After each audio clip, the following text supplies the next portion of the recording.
मुंबईमध्ये अतिशय आनंदामध्ये दिसत आहेत, कारण काय? या ठिकाणी मराठा आरक्षण ही 100% मराठे घेतल्याशिवाय राहणार नाहीत.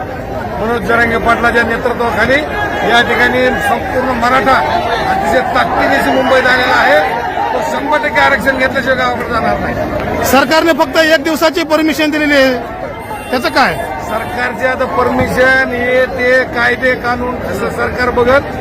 आपलं काम आहे आंदोलनात येणं. आपण आंदोलनात आलेलो आहोत. आंदोलन शेवटच्या क्षणापर्यंत या ठिकाणी लढा देणे आहे. संजीव भाऊ, तुम्हाला काय वाटतंय? काही नाही, जे जरांगे दादांनी 4 महिन्यापूर्वी सांगितलं होतं की 27 तारखेला आम्ही इथून आंतरवाली सराटीतून निघणार आहे आणि 29 तारखेला आम्ही मुंबईमध्ये धडक घेणार आहे. बोलल्याप्रमाणे जरांगे पाटील 27 तारखेला आंतरवाली सराटीतून निघाले.